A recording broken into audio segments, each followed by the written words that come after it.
at the end of a particular journey. That because it's so dark, there are so many forces coming after you, coming at you to drive you back, to make life difficult for you. This is because Jesus is not yet in your ship. It's because you have not invited Jesus into your boat to take charge of the situation. When we invite him in, he's more than able to steer the boat. He gives us even more than this. He brings with him the whole agenda of God when we allow him to be the focal point of our lives.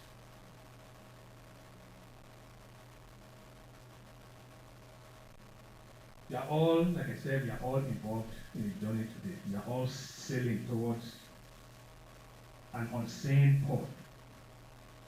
We are going to the other side. It takes time. For some it will take 70 years, for some it is 90 years, for some, it is much less than that. But we are all sailing through the water of life to the other side. And as we sail, every now and then we have storms that will arise and toss our little boats back and forth. And in most cases, when we are going through the storms, we think that the storms are going to destroy us. But I want to tell you this morning that those storms were not sent to destroy you. I want to let you know that those storms were sent to develop you. So let us, spend some time to look at this story. And we are going to point out some very priceless observations from this passage. And at the end of the day, you are going to ask yourself the same question this morning. Is Jesus in my boat? Is Jesus in your boat? The first observation that we need to point out this morning is that night was a night of great danger. The Bible in verse 37 of that passage I read said, "And there arose a great storm of wind, and the waves beat into the ship so that it was now full." There was so much water in the boat, and any moment from then, the boat was going to sink. So by every account, it was a night of great danger. It was a terrible storm. We are going to look at this storm for a few minutes.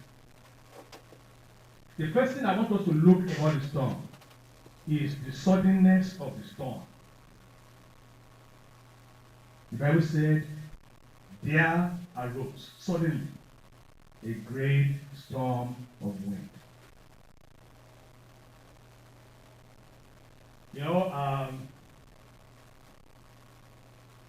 I'm not a student of geography like the pastor. When I was in Form 4 and I was going to choose my subjects, the first subject I dropped was geography because it didn't appeal so much to me.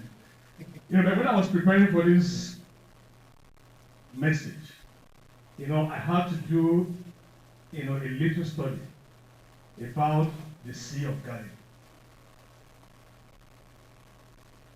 Storms, like we have read, are very common on the Sea of Galilee. And in Wikipedia, that was the easiest one for me. So, I read that one, and Wikipedia was the easiest one. It talks about the Sea of Galilee being a very unusual body of water. It's about 30 miles long and 7 miles wide. And it's about 150 feet deep. Something that is very unusual is that the shoreline is about 680 feet below sea level. 680 feet. Can you imagine that below the shoreline, below sea level?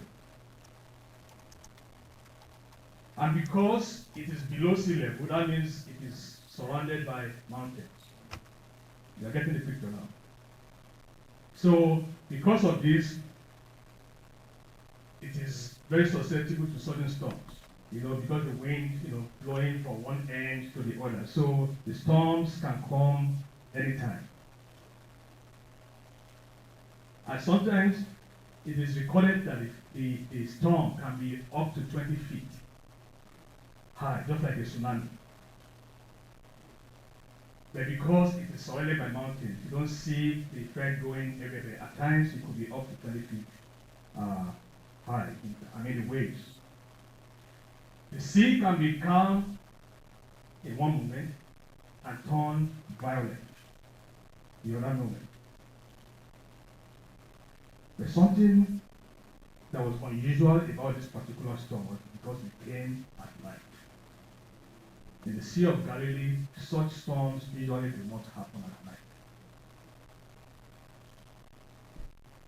So, what it means is that these disciples did not set out in a storm. They didn't, there was no storm when they set out, and they didn't expect to encounter any storm at night.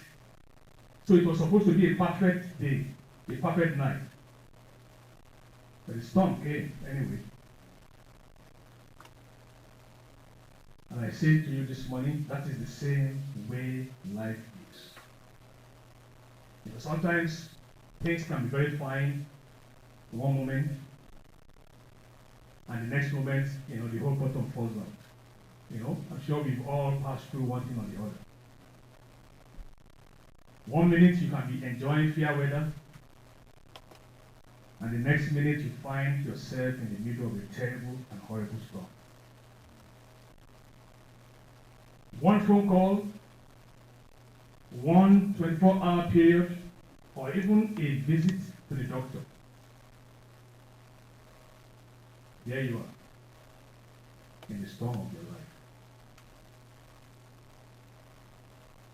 But this should not surprise us, because the Bible makes it very clear that the storm will come our way, right?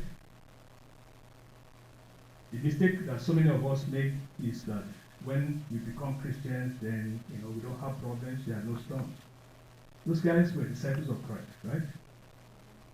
Christ was with them in the boat, and the storm still came. So whether you like it or not, the storms will come.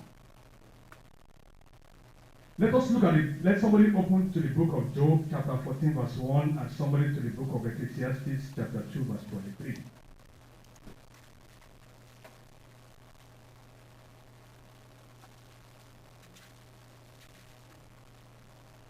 Job 14:1 says, "Man that is born of a woman is of few days." And what? Full of trouble. Full of trouble. That is what the Bible says.